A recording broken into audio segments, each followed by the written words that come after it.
Amsterdam é a capital europeia do jeans. Quer saber das inovações nessa área?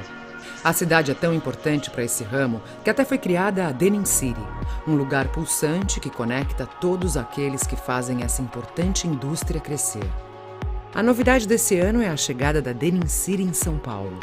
Um tecido tão desejado quanto icônico merecia uma atenção especial aqui no Brasil, concorda?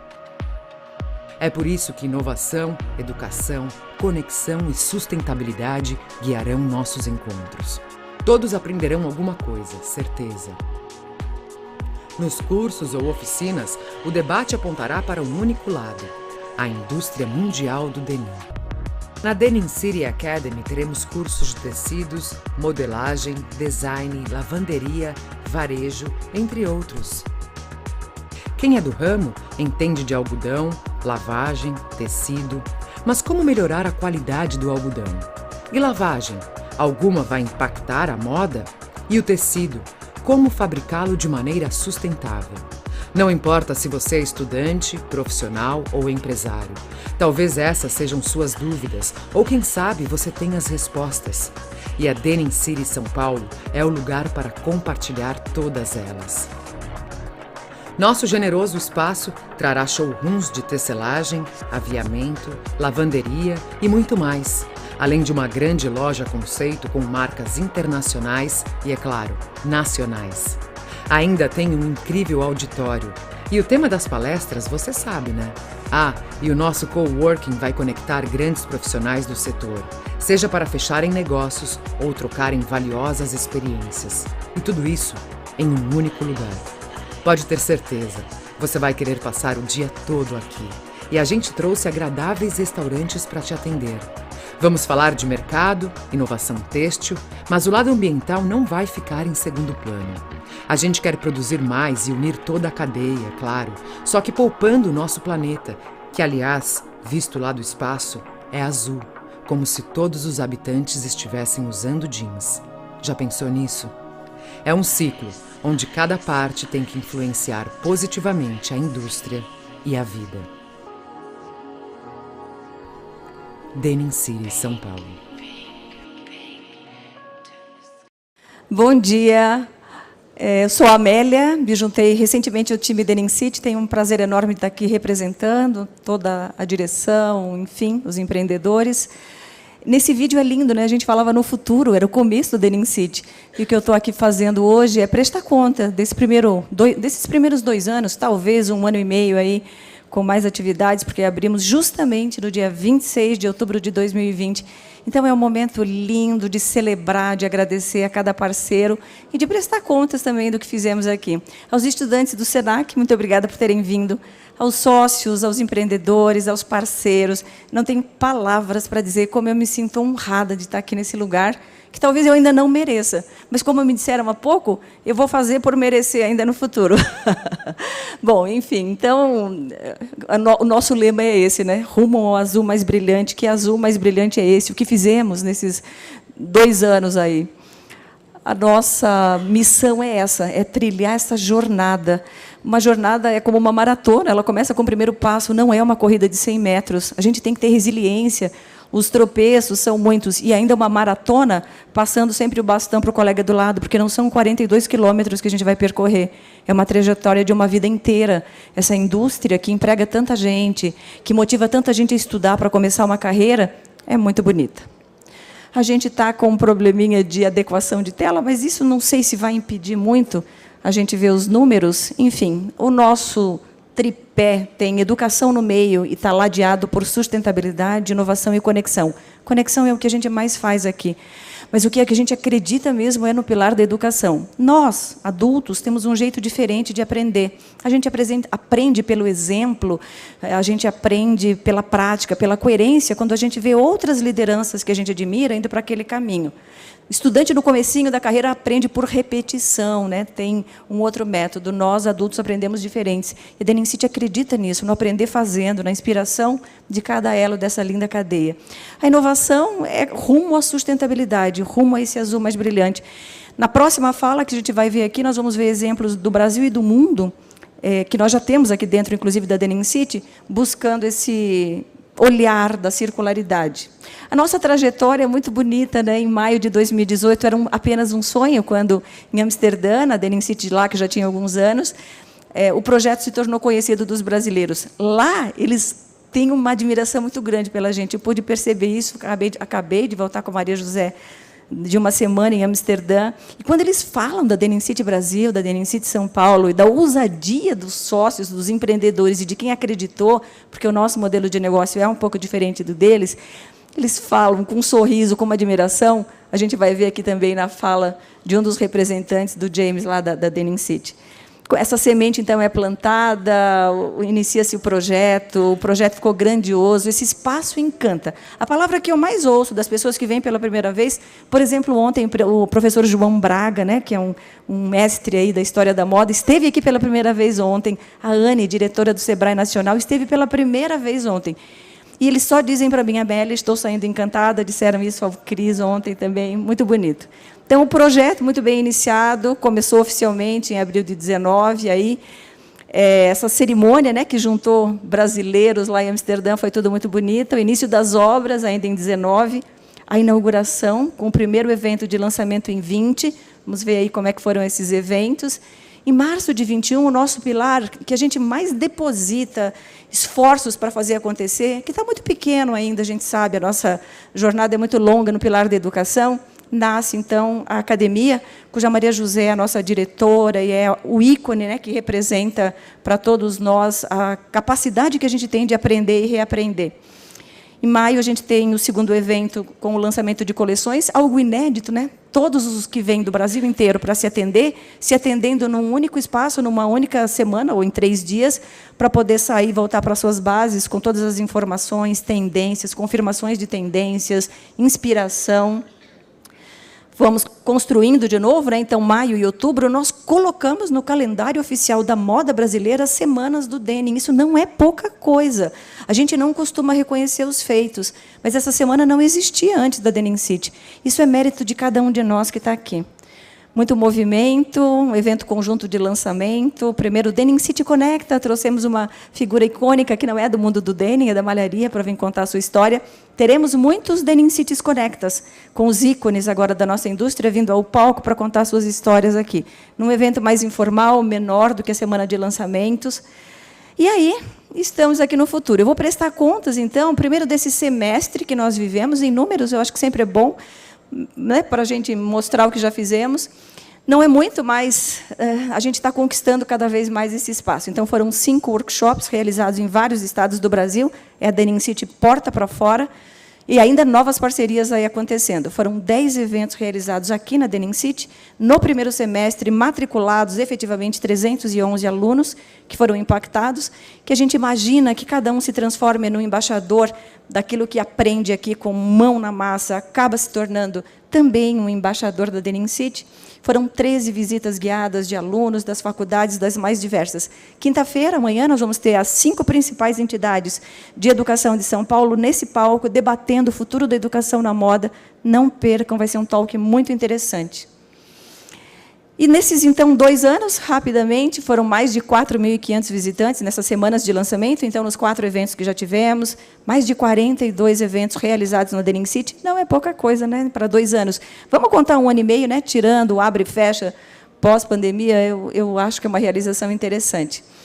Foram mais de 800 profissionais, né, dos alunos, aí, entre profissionais e alunos, nesses nossos eventos, e 11 workshops, então, desde a abertura. A gente impacta das 17 ODSs, que todas as nossas indústrias, marcas e empresas olham, principalmente 4. Eu ousaria dizer que tem mais algumas aqui, mas essas 4 a gente olha muito, e a gente tem que colocar isso no nosso balanço social. A Denim City contribui para a educação de qualidade, para a inovação da indústria, com infraestrutura, e olhando para os desafios da indústria 4.0, para consumo e produção sustentável, que é a ODS 12, e principalmente para a ODS 17, que são as boas parcerias que fazem a transformação acontecer na sociedade. Então, olhando para aquilo que o mundo olha, esse é o foco, é o nosso goal também, olhar para as ODSs. A nossa academia, né, Maria José, aí com uma turma de estudantes, Brasil todo, sempre, nos online, e agora a gente arrumando para o EAD, em 2023, o nosso primeiro curso, Como Vender um Seu Jeans, Como Vender um Jeans, é o nosso primeiro curso da plataforma EAD, espere, então, novidades aí, dos muitos que virão. Esse é um pouco do perfil de quem passa por aqui, entre estilistas e comerciais, passando pelo marketing, pelo administrativo, pelos muitos estudantes que hoje estão aqui conosco. No nosso primeiro desafio Senac com Lycra, estamos com 4 duplas, hoje 3 duplas lá embaixo na modelagem, aprendendo a fazer a sua própria modelagem, num desafio lindo que foi lançado, e que é o primeiro de muitos desafios que virão. Nós vamos convidar todas as tecelagens, todos os aviamentos que estão aqui, para passar dentro das universidades, das entidades de ensino, convidando os alunos para a Denim City para fazer os desafios em conjunto.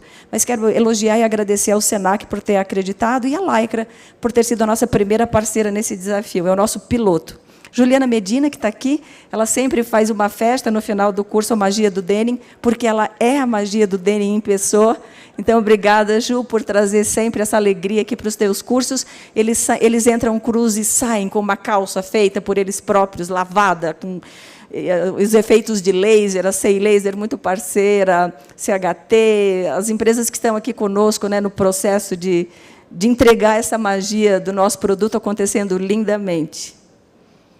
Nós estamos com novos espaços, os do primeiro andar, do andar térreo, praticamente preenchidos. Graças a Deus, temos muitos novos interessados aí. Nesse andar de cima, nós temos ainda alguma oportunidade, uma remodelação que vamos fazer aqui nos nossos espaços de ABL. Hoje, praticamente, ali para vocês se situarem onde é o coworking, deve acontecer uma mudança. E vai ser bem interessante também, a gente está prospectando. Eu tenho hoje aqui a honra de receber a Câmara da Moda do Nordeste, meu amigo Paulo e os empresários que estão aí. É possível que a gente tenha uma ilha, que tenha o Nordeste em São Paulo. Santa Catarina já está vindo para cá também. São Paulo é a locomotiva do Brasil, né, onde tudo acontece, tenho aprendido isso aqui na prática. Então, quero dizer para vocês que Sei Laser ganhando espaço amplo, Epson talvez aí anunciando a sua chegada conosco, os nossos próximos espaços entre showrooms fechados e espaços abertos, devemos conseguir receber talvez mais 5 parceiros da Denim City. E aí vamos ter ainda mais nessa cadeia completa. Acabamos de receber Vave, Santana, que inaugurou seu espaço essa semana. Estamos muito felizes. A minha fala é muito curta, eu quero agradecer aos parceiros que estão aqui, a esse time lindo, ao time Denim City, dizer que é uma honra.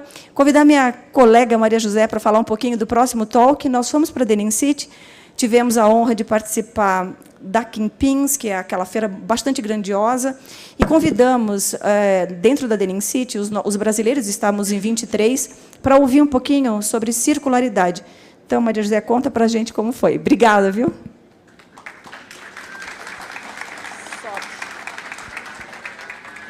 Bom, pessoal, obrigada pela presença de vocês. Para mim, esse dia é um dia muito especial, porque marca os 2 anos da realização do nosso sonho, como eu falei lá embaixo, né?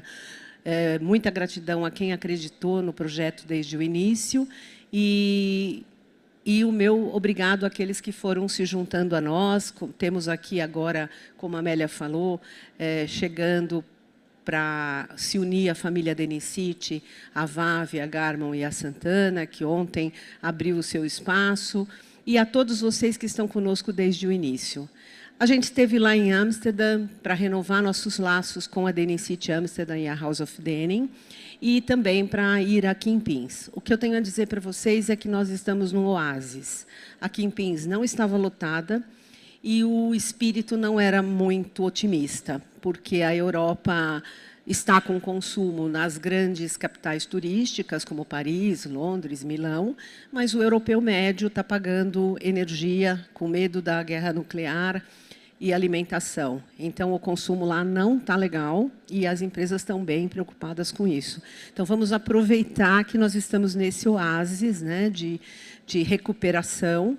E agora a gente vai ouvir uma fala do James Vendorf, que é o idealizador, junto com Mariette, da Denim City e da House of Denim, e que nos recebeu com uma missão lá na Denim City, e eu aproveito para lançar a próxima missão, que será em abril.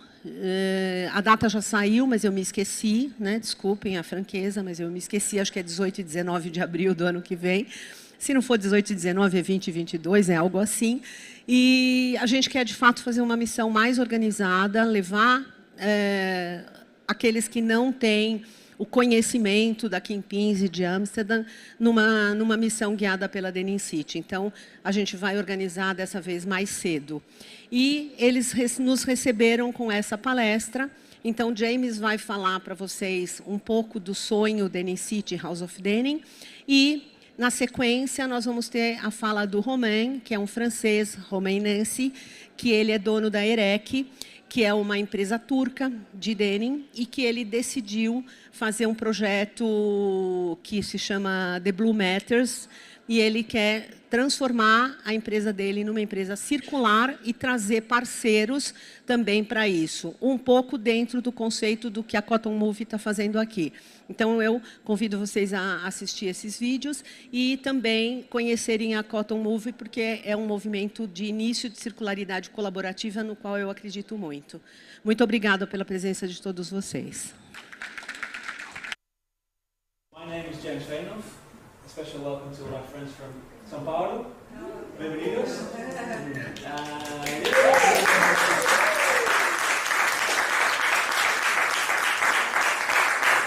Okay, so towards a brighter blue, what do we mean when we talk about sustainability? And I've translated one slide into Brazilian because we talk about mais sul com mais brilho. Okay, so towards a brighter blue. Okay, so I want to take you back to where we came from. Before I want to talk to you about where we're going. Okay, so this is 2005. The Amsterdam denim scene is booming. 2005, a few years back. It's buzzing, it's booming, it's bursting at the seams. Pepe Jeans and G-Star founded the denim ecosystem in Amsterdam, and then we had a whole bunch of brands. We're talking about Eversuit, we're talking about Denim Jean Maker, Koichi, Kings of Indigo, Hilfiger, Calvin Klein, Mud Jeans, Blue Blood, Levi's Vintage, Scotch and Soda, Score, Chasen, P&E, WE, and many, many more. So there's this whole bunch of jeans brands out of nowhere, taking over the scene. Here's my good friend Mariette, and she's talking behind the scenes. She's front row at Fashion Week, talking about Amsterdam as a denim capital, right? So people are starting to talk about Amsterdam as a denim capital internationally. Now that's interesting because although we have lots of brands, we don't really know how to sew or make a jean. There are very, very few people with the craftsmanship and with the industry side of things. So we come up with all kinds of stuff, and then it's all made elsewhere. So all we do is brands and design. So that's the basis of Amsterdam's muscle. It's brands and concepts. This was great. We were partying, we were making lots of money, everybody was all smiles. It was great. We had some good parties. But around this time was when this stuff started happening. These are the pictures from Greenpeace, made of the Chinese denim industry hotspots. This is the Pearl River, and as you can see, the denim industry is causing a lot of crap. Yeah, it's huge pollution. This is what a typical Chinese denim factory might look like. Nice day at the laundry. Really nasty. Really, really nasty. So we realized, sustainability, we've heard about it before, but this is when we started to realize we couldn't ignore it anymore. It was something that was really, really bad, and we realized that the denim industry, part of the fashion industry, was second only to big oil in terms of the bad stuff that was happening, right? So the petrol's baddest guys on the planet, we're the second baddest guys on the planet. So here's what we said, yeah? Something has to change. Something has to change. And why not start right here in Amsterdam? Okay, that's what Mariette and I asked each other. So why not start right here in Amsterdam? Yeah, it's future. It's future thinking. Go for it. So why not start in Amsterdam? So we wanted to change the industry, save the planet, and we were asking ourselves, how on earth can we do this? So we pulled together a bunch of our friends, of the global experts on denim, on sustainability, on design, people from government, people from consultancy, all around the industry. And basically we got together and we said, okay, let's start right here. And that's what we did. We founded the House of Denim Foundation, Mariette and I, 12 and a half years ago. This week, 12 and a half years ago. And we thought, let's go for it. So here we are. Inspired and encouraged by all the people around us, we set out to found the House of Denim in 2010 on a mission to connect and inspire the avant-garde of the denim industry to collaboratively take the industry towards a brighter blue. So we're talking about a drier industry, a cleaner industry, a fairer industry, right? Basically all the United Nations Sustainable Development Goals in blue.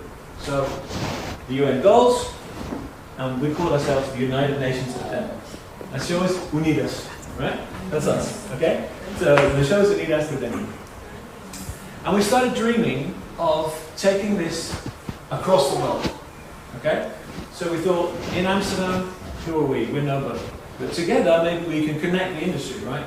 San Francisco, New York, São Paulo. In Italy, maybe Florence or Milano, Istanbul in Turkey, New Delhi, Hong Kong, Osaka. So this was our dream in January of 2010. So here's our mission, right? To advocate the good, talk about the good stuff, to collaborate for the better, make change together, and to educate the best. Right? So here we are. So that's our mission. Those two things: good, better, best. And so we thought about how we might realize this. So we started to hitch rides on trips with our mayor, with the prime minister. Here I am with our mayor in San Francisco at Levi's headquarters, who were the first team to say yes, we wanted to be a part of this new future. Then we went on to Turkey. Here we are in Istanbul with Mariette again, and the mayor of Istanbul and the mayor of Amsterdam.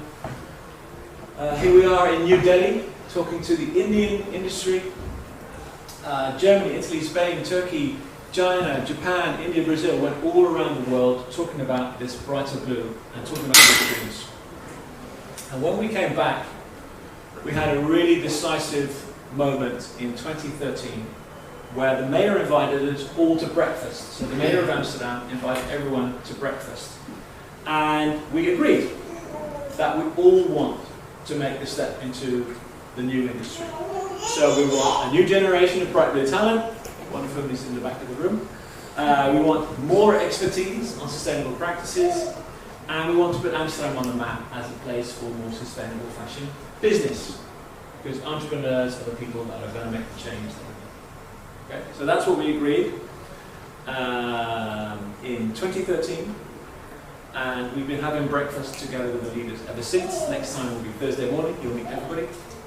And so we started on a long tour of presentations. Here I am again, there I am again, talking about this brighter blue. And very soon we took on board our new friends from Kingpins. This is Andrew Ola, the owner of Kingpins, and Mariette and Lucelle, who are part of my board team. So that was the moment that the industry, the global industry, started to come to Amsterdam to talk to us, talk with us about the brighter blue. The Jean School was up and running. We're celebrating 10 years of Jean School this week. And we transformed this place from a rather grotty looking, former rundown derelict tramworks into what it is now, this wonderful place, the Holla, where you'll be staying this week. And in the Holla, we have this wonderful place where we combine craftsmanship and innovation, industry and the future. So this physical place brings everything together. And we don't do this alone, we do this with a huge network of people of which you guys are part and whom you will meet this week. So, 12 and a half years ago today that we founded the House of Denim. 10 years ago that the Jean School started. Denim City opened 7.5 years ago. So there's 3 reasons to party this week. I know that Brazilians only need half a reason to party, so we're looking forward to partying with you this week. We have already 3 reasons to party. So yeah, some people got it, we pulled together and we made it happen. Maybe you recognize this place. It's a little place in Braz, which obviously has since been transformed into this place. Congratulations, parabéns. for making this all happen. Yeah. And I think I speak on behalf of all of us. We all want to come and party with you too. So next time we party at you. Anyway, this is what it looks like on the inside now. It's amazing. Okay, so let me take you back to Denim City, Amsterdam. And I just introduced the tradition launched by our mayor, right? Coming together for breakfast to talk about the future. Here we are a few years ago, and the gentleman standing up to speak is Adriano Goldschmidt, the industry godfather, right? Legendary dude, and founder of many denim brands, part of our advisory board, friend of the family. And he got us thinking, because it's, I think now 4 years ago, yes? 4 years ago, that he said, sustainability, sustainability, again, everybody, sustainability. Can we please all stop talking about sustainability?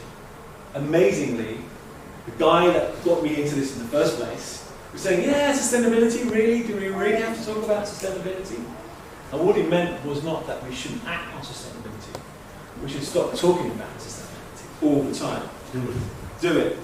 Right? So his literal words were, let's get back to making amazing products, talking about the things that excite us, making amazing product that makes everybody feel amazing, and take care of the world while we're doing it. So act sensibly, take care of the world, take care of people, but let's talk about the stuff that inspires us, not the stuff that scares us. Which I thought was a really interesting comment to make. So from then on, we started to talk about not just sustainability, but as is mentioned on the poster, rules 9 and 10, create beauty and kick ass. Right? So change the industry, but let's rock and roll. We're not in insurance, for crying out loud. We're in the denim industry. Right? So we're allowed to have fun, but we also have to club together and make change. So we started talking about quality. Calidad. Right? See? Yeah, another word. Okay, so together with our advisory board, actually in this space, as you can see, we started to think about a more focused way of talking about quality or sustainability. And we came up with this plan, which we call the Dimensions of a Brighter Blue. All right? So we're on this journey towards a brighter blue, and within that, when we talk about sustainability, we focus on 5 pillars. Because 5 pockets, 5 pillars. Okay? So we're talking about cotton materials, we're talking about water and resources, talking about chemicals, work, and quality. Okay? So what I want to do is take you through the 5 pillars and show you what the specific topics are that can excite us to work on. Okay? So we're talking about cotton, we're talking about all the materials. Right? So we want certified origin cotton, maybe even organic cotton. We want recycled materials, so PCR, alternative fibres, talking about stretch, design for recycling. These are the topics on the agenda when we're talking about materials. What we're working on, and my friend Romain is part of this project, is the Denim deal. Now you might hear people talking about the Denim deal. This is an international collaboration to take experts from all around the global industry of denim, all the steps in the value chain, to collaboratively make the use of recycled cotton the new normal.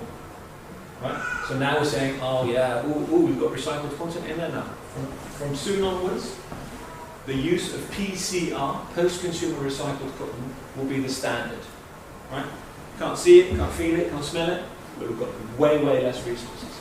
So this is something we can actually do, so actually we're doing, rather than just talk about and have boring meetings. Okay, so PCR, post-consumer recycled denim, clubbing together under a project called the Denim Deal. Maybe you can do the same in Brazil. Moving on to water, right? This refers to actually all the resources, right? So being scarce on using water, not wasting any water or other resources, right? So capture water we use it. End water-intensive laundry. Right? We can't just use water and chuck it away. Minimize emissions in general, right? Save energy. And talking about cotton, using cotton which doesn't need extra irrigation. So don't grow cotton in areas which are water scarce.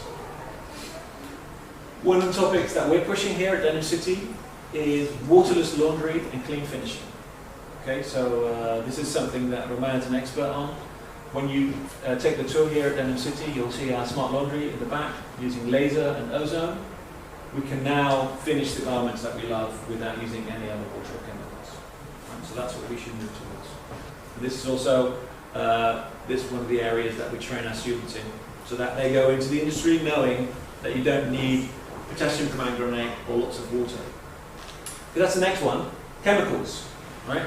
Obviously, lots of chemicals go into dyeing, go into laundry. What we want to do is to move for a ban on harmful pesticides when used for cotton. We want to use smart or low impact dyes, right? So less of the old school, more of the new school. We want to replace PP spray, right? Potassium permanganate spray. We don't want to use that anymore. Zero discharge of any harmful chemicals, and basically, if we don't need to, let's not use nasty chemicals in the first place. Right? So in production, it's easy for us to say. Romain's going to speak next. He knows about practicalities, right? Chemicals, only use them when we need to. So maybe we should collaboratively lobby for a ban on the use of potassium permanganate spray. We used to have a spray cabin here in the back. I think this is actually a picture of ours. We don't want to use it anymore because it's dangerous for people working there and it uses chemicals that nobody really needs. Okay, so work. Okay, people, really important. We say that a cool garment deserves to be made by happy hands, right? So we want to end slavery in the chain, not in the cotton fields or anywhere in the industry. We want strong communities and an inclusive industry, right? So we want the denim industry to be a great place to work for everyone. So what are we working on? Here at Denim City, we've got this great incubator program where students can come, right, to jean school, but also students that can't or won't or don't want to go to school in a normal school. Anyone who's interested to learn the trade, we involve in our Denim City programs. And then lastly, and this is possibly the most interesting one, when we talk about sustainability, let's stop talking about quality, right? Promote responsible consumption and manufacture, and care, right? So don't make any crap, don't make ugly stuff that people will throw away quickly, right? End fast fashion, right? Promote the reuse, repair and recycle, drive circular value chain collaborations, such as the Denim deal, and also promote transparency throughout the value chain. More and more brands are showing where they produce, where they manufacture, so that you can be certain that all of their production is up to standard. Right? So transparency, circularity, all that stuff.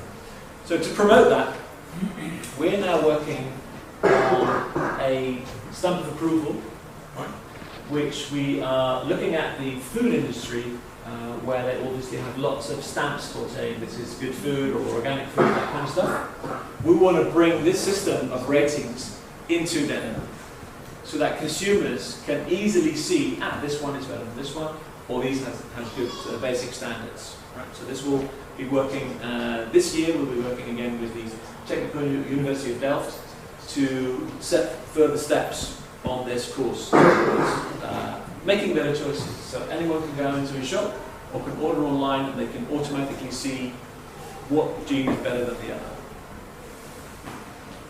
Okay. Last point I want to mention on quality, on this fifth pillar, is a concept called EPR, Extended Producer Responsibility. Don't know if you've heard of it in Brazil. It's a system where the retailer, so the seller of the jean, is part responsible for keeping it into the loop. Right? So effectively, when you buy a jean, you'll be paying some extra money so that when the garments come back, they can be recycled. Right? So that we can close the loop, and basically cities like Amsterdam or São Paulo can reuse their own resources, right? So that you come into a circular loop. And this is something that lots of European governments are working on right now. Okay? So EPR, another one of these slightly boring but very important abbreviations that everybody is talking about. So, in summary, towards a brighter blue, azul com mais brilho.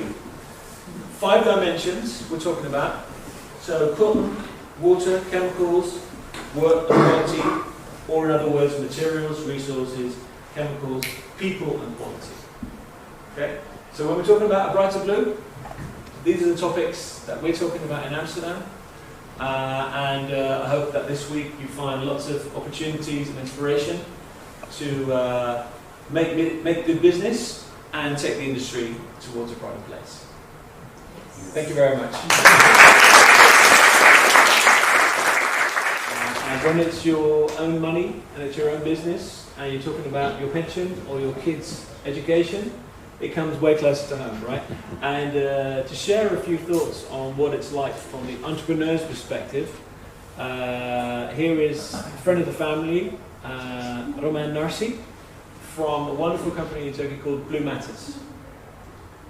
Romain, Thank you, James. I don't know if you need any further introduction. No, I should manage from you. So let's quick hand and then the floor is yours. Thank you. So today, Mariette and James asked me to do a short presentation on sustainability. It's a road we took around. Actually, when we met with James, it was approximately the time where we started to be interested in sustainability. And this road led us to go into circularity and, of course, innovation in the denim industry. So I will do an overview on that. So I'm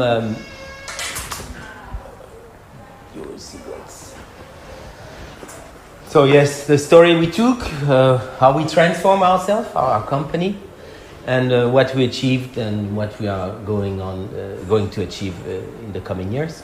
So I was born very locally in Bourges, in France, which is, as you can see, the center of France. It's a small town, very agricultural land with a lot of forests and cows and wheat fields. Not much. So I got bored and I said, okay, I need to go global. I need to travel the world.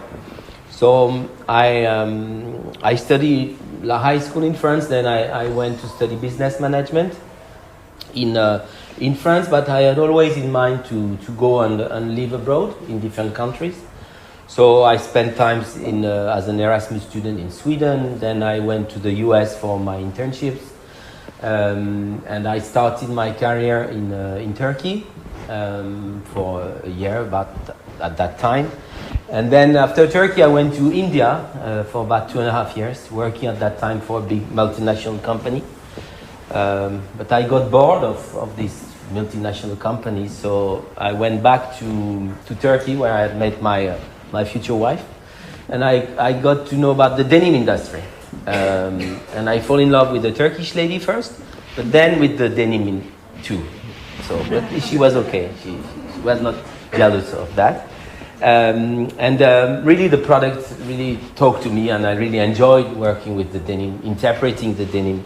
And the wash was a wonderful world for me, because you own from the denim world and you are learning. So you see there are so many interpretations that can be done with one same fabric. And we are garment producers, so we were producing and we were selling mostly to Europe.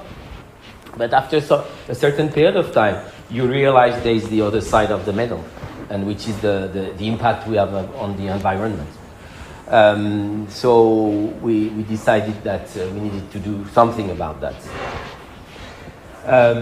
So before going into our story, I wanted to be a bit broader and ask you a short question. What is the population today in our world? Do you have any ideas? 8 billion? 8? Sorry? Yeah, I said 8 billion. You agree on 8, okay. And do you know, so how many millions of pieces are we producing per year? Any ideas? 25? 30? You don't have idea? That's safe. Safe choice. Anybody up or lower than 30? Sorry? 300 billion. 300 billion? Okay.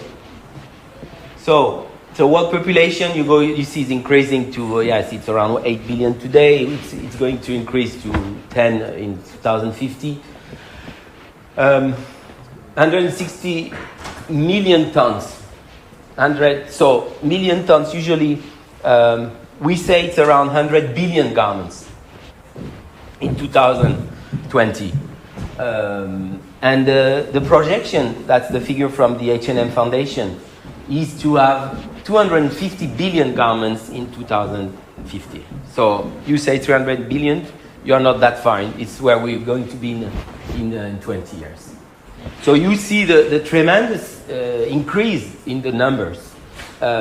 With the age of consumerism, people have access to garments and we overbuy, basically, over our needs. Because today in our society, it's basically, I buy, so I am. Unfortunately, this has an impact, because you can see in the middle, the figure is within 30 years, we increase our waste from 5 kilos to 13 kilos per capita, per person. So, and there is a lot of, it's not a balanced figure, so it means that in the US you have about 40 kilos per capita, per person, whereas in Africa you have less than 2 kilos per year. So, and this amount of waste generated is really increasing.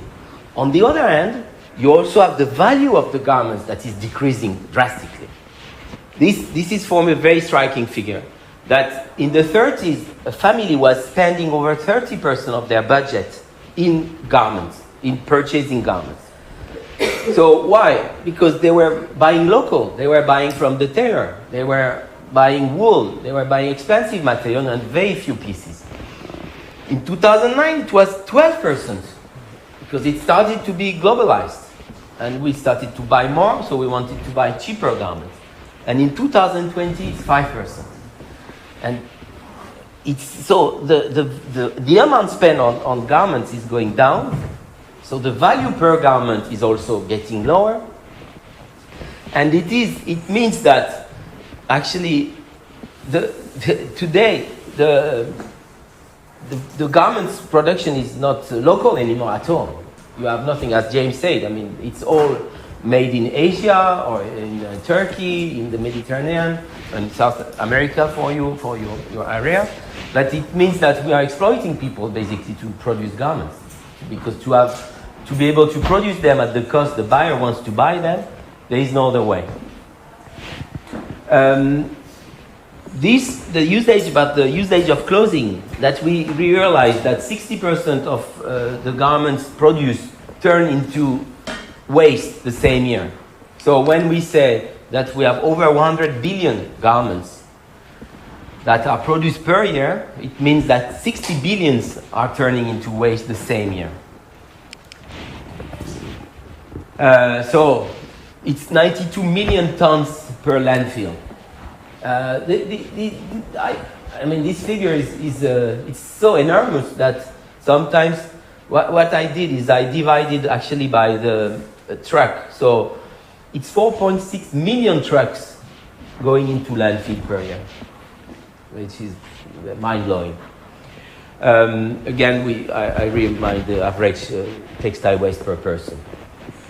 So this means that the textile sector has a tremendous impact, because we say about 10% of the carbon emission, the wastewater stream, 20% of the wastewater stream come from the textile industry. So when I say textile, it's not only denim, it's the whole textile supply chain. So it's also dye houses for reactive fabrics and all that. And every second we say that there is a garment, a truck full of garments going to the landfill or incineration. So yes, so that's what it is. So what can we do as a producer? So basically, I call it self-disruption, because we met with James I think 12 years ago, and at that time it was the very beginning of House of Denim, and of having this idea of brighter blue. So I started to reflect on producing with less impact. On one side, I met James and the team, and on the other side, I had customers also in France that were telling me, "Oh, you should look into organic fabrics and produce in a more sustainable way." And this is something we have been thinking of and working on for over 12 years now. And in 2019, actually, we opened what we call Blue Matter's Responsible Production Platform. And basically it's a factory where we want to minimize the impact we have on the environment. And it's also a platform. We call it platform because it's an open factory. We want it to be open and to be a good example, a good practice of what can be done. We are not the biggest gin producer. We have no goal to be the biggest gin producer, but we want to be an example and influence the sector. And the reason I'm here today is to share my knowledge, my experience, and if we can be of any support for Brighter Blue, that's why I'm here. So in this unit that you see on the screen, we have a development center, we have a sewing unit, finishing unit.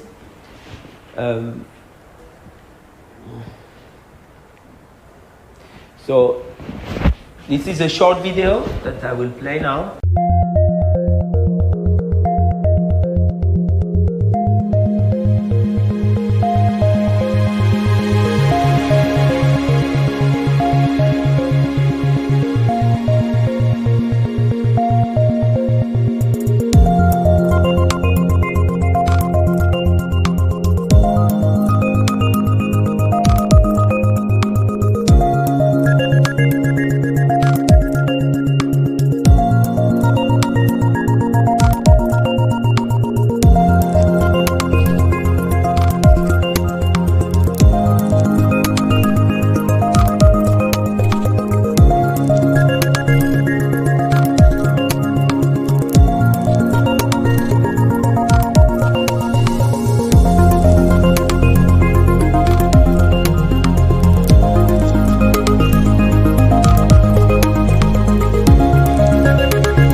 So as you have seen on the video, we have invested in a wastewater treatment plant.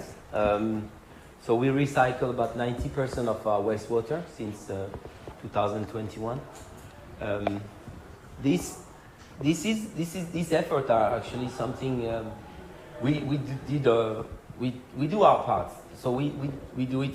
We are not pushed by clients because for me it's a responsibility as a producer to do it. We have to minimize our impact on the environment. I mean, it's like shooting yourself in the foot if you don't recycle your wastewater. Because we all know at the international level the issue we have with clear water, the availability of clear water.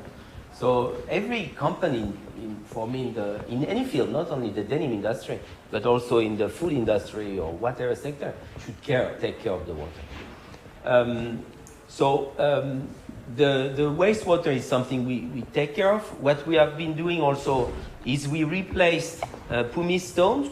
So I will make them go around. Pumice stones are actually a natural stone, volcano stones. And we use pumice stones to age artificially the denim.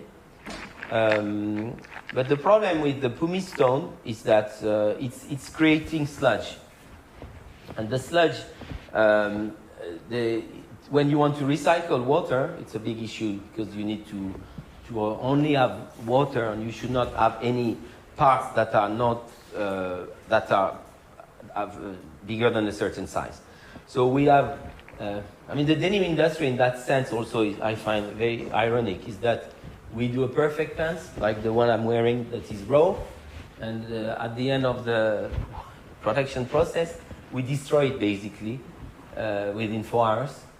But to destroy it, we spend money, energy, chemicals, water, and generate waste. So this pumice stone, which is natural, it has an impact because we extract it from the nature, and it's transformed. It doesn't go back to the nature because during the wash process, it is mixed with the chemical indigo and all the chemicals we are using for the washing. So in 2020, we started to say, okay, let's see what we can do to remove this pumice stone.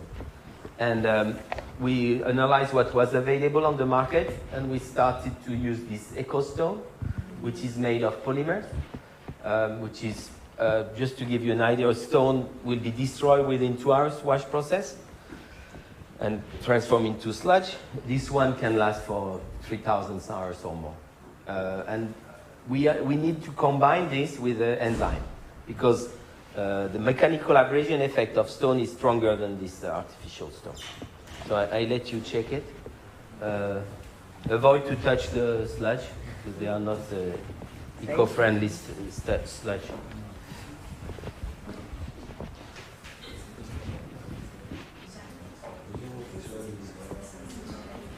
They are also on the.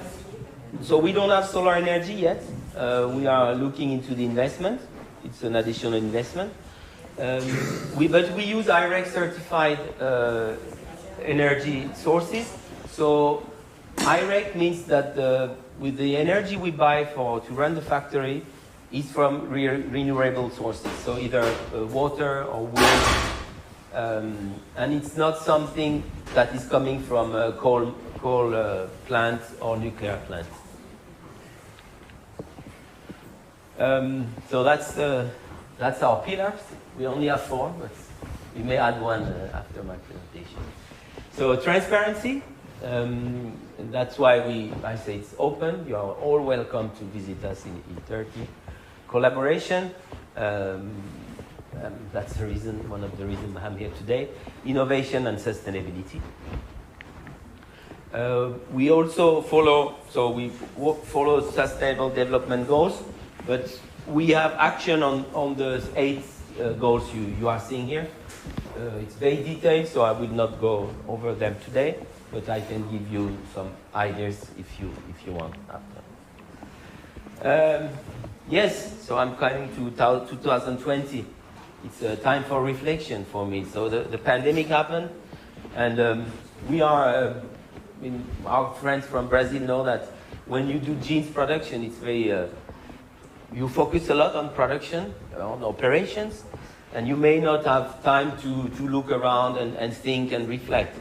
So the pandemic actually was beneficial to me, because I started to reflect on what we are doing, and see, for me, the pandemic was a message we got from the planet saying, hey guys, stop and look what you are doing to the world. So it was a kind of enlightenment. And basically, it's maybe I was already on the path, but it's led me to go from the ego, where the brain is basically commanding, to the eco. And I'm already a very green producer, but we say it's not enough. I want to have a bigger impact on the sector. I want to spread the message. I want to maximize my positive impact on Earth, basically. So actually, that's when we decided to with two main strategies. One is going circular, and the other one is going digital. And on going circular, I called James. When I have doubts, I call James. And I told James, hey James, I'm at home, like you are too, I guess, at that time. And I've been thinking, and I want to maximize my impact. What can I do? And I did a basic SWOT analysis, so my strengths, weaknesses, and opportunity, threat. And I know the textile industry. I know the people in the sector. We are quite technical person. So I asked him, what can I do? And I said I'd like to do something in recycling. So James told me, oh, you should join the Denim deal. The Dutch, at that time, Amsterdam Denim deal? Or? Yeah. Amsterdam, very local at that time. And yeah, he told me you could find a like-minded people in the organization. So we joined the Denim deal. It was about to be signed. It was in October 2020. And that led us to what is circularity? To circularity, because we cannot go on with the linear model of raw material, produce, consume, and waste. As I say, I mentioned tremendous figures about the impact we have. So it's not sustainable to just go into landfilling or incineration. So we say, okay, circularity. What can we do in that? What is circularity? And as a denim producer, what does it mean? Or garment producer, what does it mean circularity? And I decided to focus on the recycling part of it. And because recycling, there are a lot of, it's not easy to go into circularity in the denim industry or in the textile industry. There are a lot of bottlenecks. So if we take, here we have the producers and then the point of sale, and if the garments are collected back, there are an issue with sorting of the garments.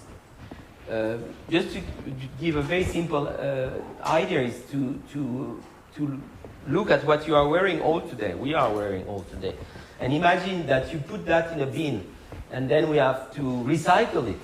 First we need to sort them, because if you have polyester, you have cotton, you have polyamide, you have many different materials, you have prints on your sweatshirt.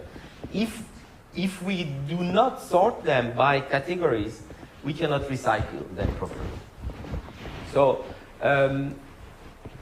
I decided to concentrate on sorting and preparation for recycling. These are the two main methods for recycling. So one is called mechanical recycling.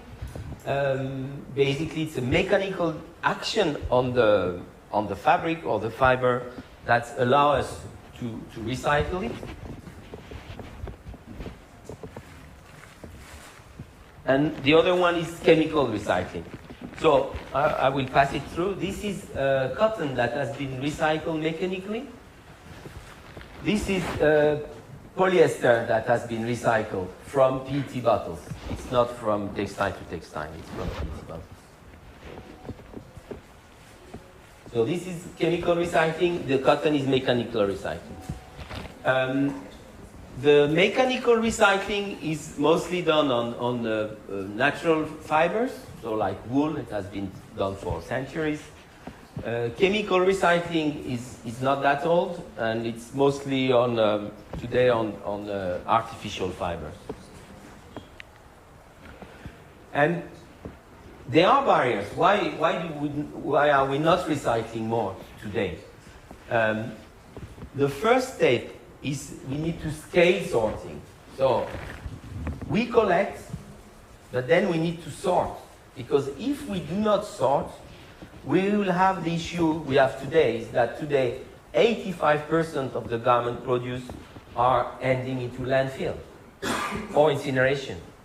14% are downcycled. So downcycled, it means that the garment is transformed into an insulation material or a wipe, but not a garment again, not a closed loop. And only less than 1% is recycled into a garment again. Because if we don't break the barrier of sorting, we will not succeed. Second part is to invest in recycling. So we need more investors in that field. Of course, the quality point that James raised, make less, buy less. Because if we continue increasing the figures as we've seen, it will be difficult. Collaboration is very important in the field of recycling because you cannot do it alone. It's not, in circular business models, you need collaboration because it's not, the supply chain is not the one we are used to have in the linear one. In the linear one, it's very easy. You can, you are a jean producer, you know where to buy the fabric, you know where the cotton comes from.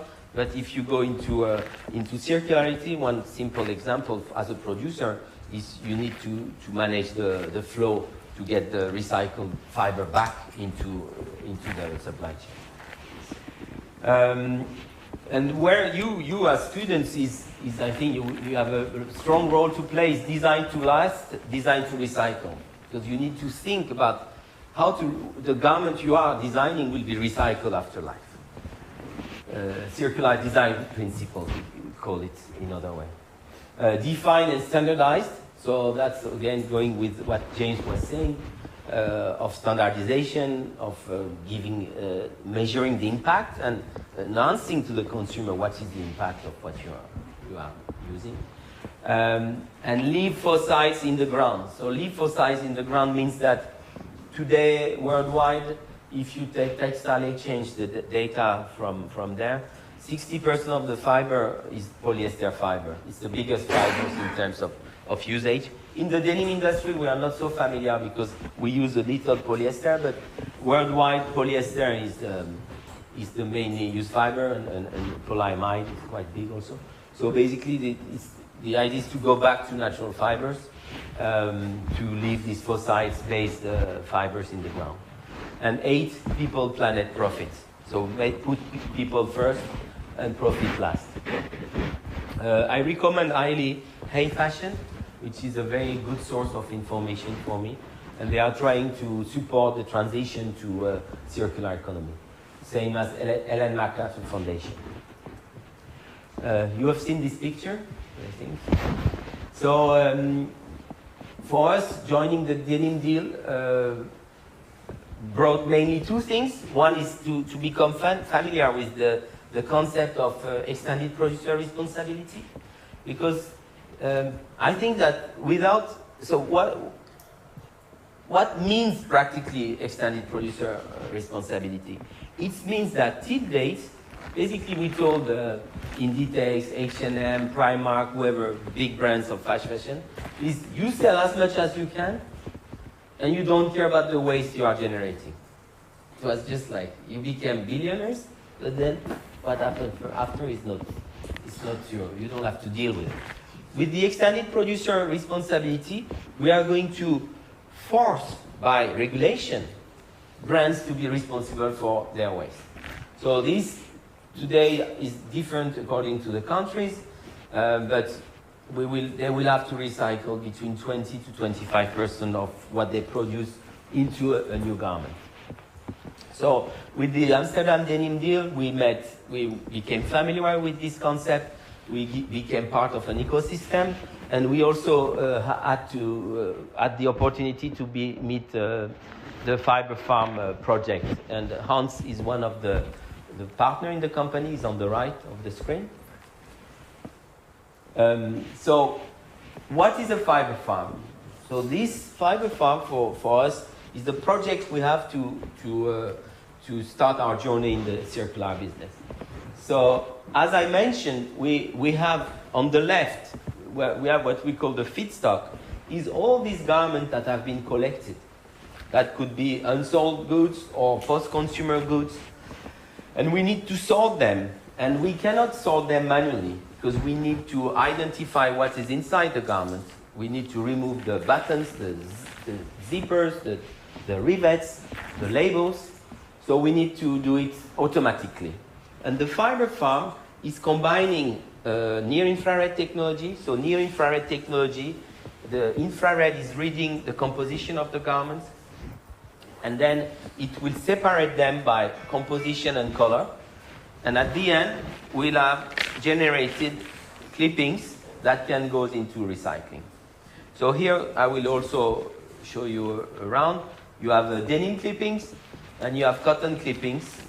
They are actually, you can see they have been separated by composition, so it's 100% cotton, but also color. So you have different shades of green that are consistent. So I will show you a short film of this. Textiles to Textiles invented a way to reuse every fibre of used textiles. Our innovative fibre farms produce high-quality rewearable textiles and homogeneous, clean and traceable post-consumer clippings. This is a huge step forward in making the category sustainable. What is a fibre farm? Our fibre farms process post-consumer textiles from municipalities, online and in-store collection schemes, consumer returns, pre-consumer stock lots, and post-production material. We turn them into rewearable textiles, post-consumer clippings, and feedstock for textile-to-textile recycling and open-loop recycling and waste. One fibre farm processes around 15 million kilos of textiles per year. How does it work? Feedstock is provided by a textile collector or brands. Textiles are pre-sorted into product type and rewearable and non-rewearable textiles. The non-rewearable textiles are sorted based on composition and colour by the fibre sort. Buttons, zippers and labels will be removed through a fully automated cutting and cleaning installation. The output is supplied to mechanical or chemical recyclers. Our unique digital Chase platform manages and monitors material flows and optimizes the internal processes within the fibre farm. Chase gathers data at the different process steps and ensures their operations are well aligned. The Chase platform allows for connection to external IT systems of, for instance, municipalities that wish to track where materials collected on their grounds end up, or partners in the supply chain that wish to receive accurate product information and show the post-consumer origin of the materials they process. Fibre farms are located close to consumers. The world's first fibre farm is located in the Netherlands as a proof of concept and will be replicated around the globe in the coming years, starting in Europe.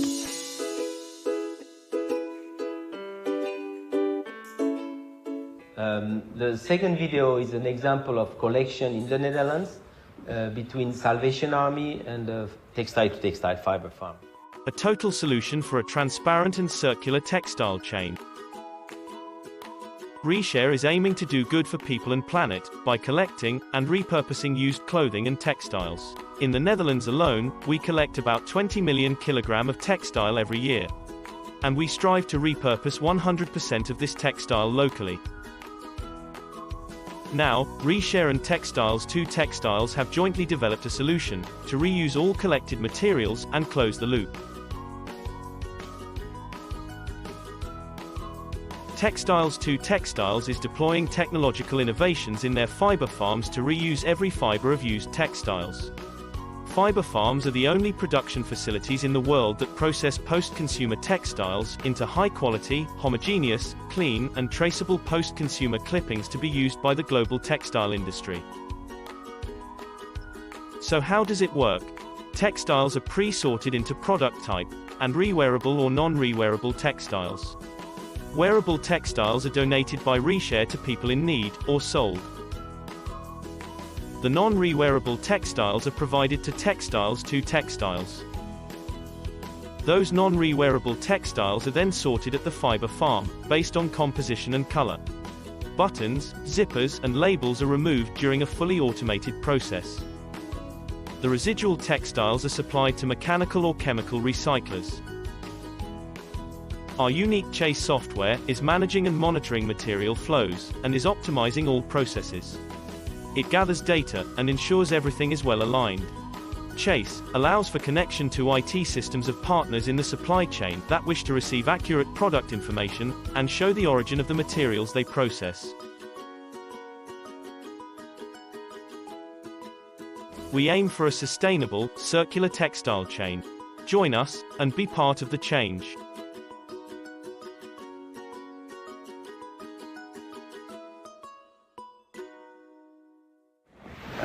As I mentioned, we decided on two things. One was going circular, and the other one is going digital. So, from Sao Paulo, you may be aware of the company called Say Laser. Yes, because we bought the matrix machine from them. So, basically, on the right side here, you see this laser machine. So we have a genealogy as well, like the one you have downstairs. But as you know, this machine is marking on finished garments, the genealogy. This machine is marking on the fabric, on the roll of fabric. So you feed the roll to the machine, and all the laser effects are done on the fabric before sewing. So this machine is marking. It's making the labeling, because as you know, when we produce a garment, we need to put stickers to know which part is which. And it's also cutting. So we have 3 operations in one. So for us, this machine is not for mass production, because it's still faster to do our classic cutting plan, nesting plan, and 30 or 50 layers of denim. But this machine is opening the doors for customized denim. So, for example, today we produce for Unspun in the US, where they have an app. You scan your body in 32,000 points. From that scan, they generate an avatar.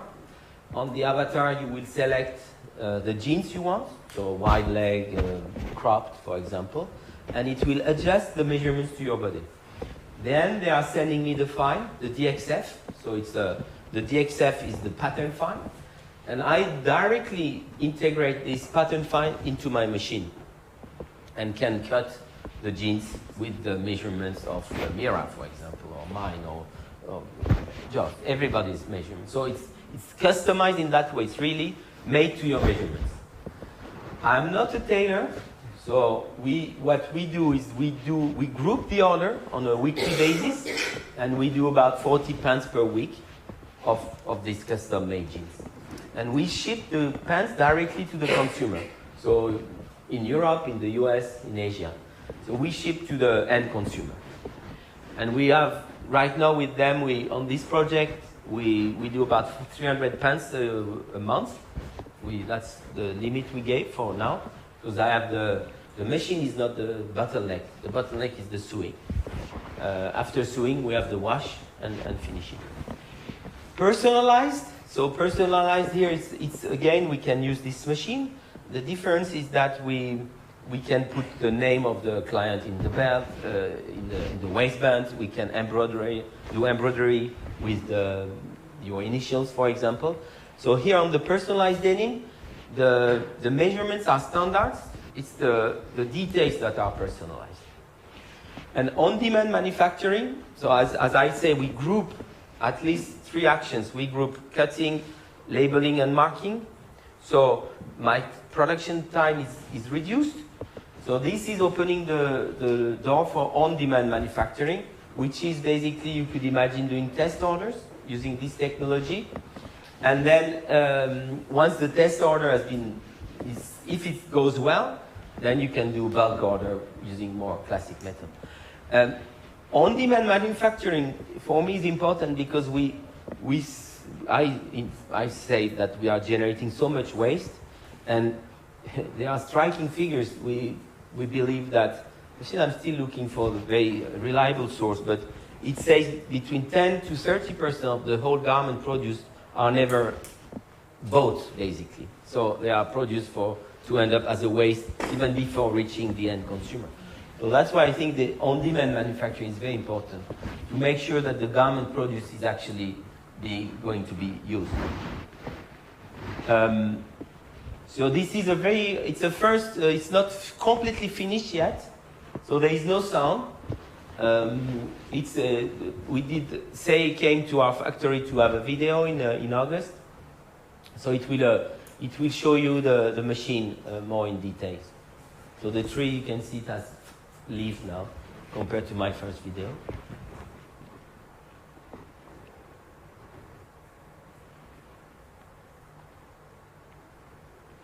So here what is important is that the pattern design and the laser operator are really working hand in hand, which normally is not the case. Normally we have a pattern room and laser room. For this machine, so here you can see the operator is placing all the laser pattern, the laser marking on the pants. So the 3D is only a render. So here you see the fabric. On the right you have the fabric. In the middle, the marking area.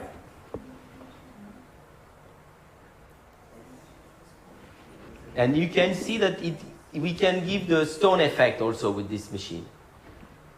So it's reducing my washing process because we can give stone effect on the fabric itself without actually using real stone.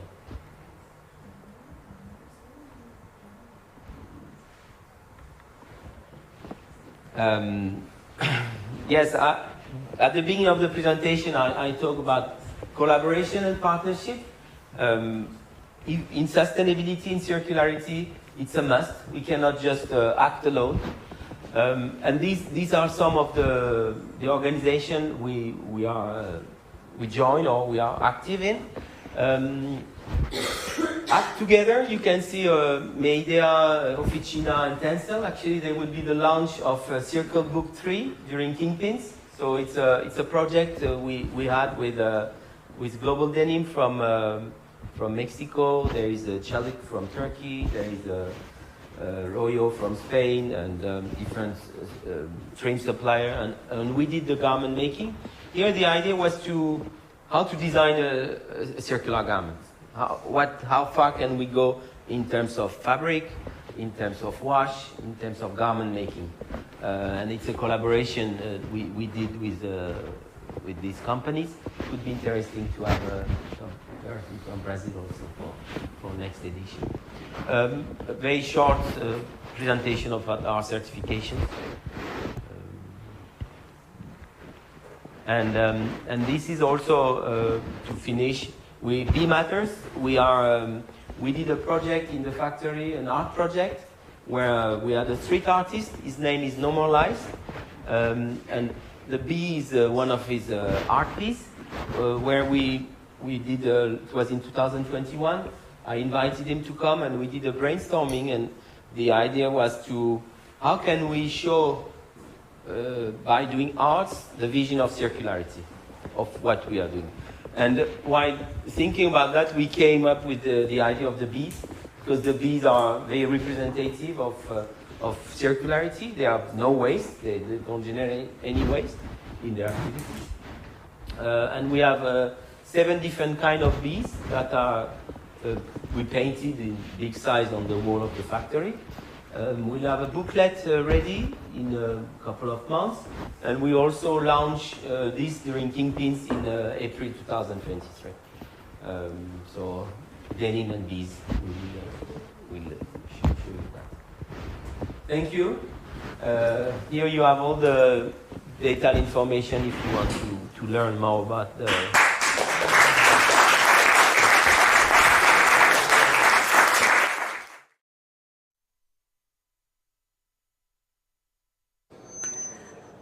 pouquinho longo, peço desculpas, né? Mas foi sempre tão importante ouvir esse exemplo, até porque essa máquina está chegando no Brasil, a SEI está trazendo para cá, SEI Laser.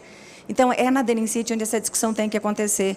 É essa tecnologia que a gente está podendo apresentar aqui, é essa circularidade que as nossas indústrias aqui, que nós sabemos, as nossas tecelagens já estão fazendo, que a gente quer cada vez mais discutir na Denim City. A gente vai ver na próxima fala, inclusive, né, na fala da Silvana, da Lycra, que daqui a pouquinho começa, passamos um pouquinho do nosso horário. Júnior, obrigada, viu, pela parceria, e que orgulho, né, ter essa tecnologia aí que lá na Europa está tão falada, aqui dentro da Denim City. Muito obrigada. Então, acho que foi uma fala inspiradora também, né, para a gente entender que o mundo todo está discutindo sobre isso, como é que a gente equilibra pessoas, planetas e processo para fazer dar certo. Muito obrigada e venhamos todos aí para nossa palestra. Não esqueçam que na Denim City a gente está com 2 ativações, descendo a escada, os animaizinhos feitos a partir da circularidade do Denim, revertendo para uma ONG que trabalha numa comunidade em São Paulo muito carente. E os bancos que vocês vão ver em 2 instalações, um projeto muito bacana também, já são feitos com uma fibra, com o denim reciclado, que fica muito interessante para a área de jardins, etc. O Brasil está na vanguarda também. A gente tem muita coisa boa para contar para o mundo. Isso é tão importante. A Denim City está repleta aí dos bons exemplos. Tá bom? Obrigada.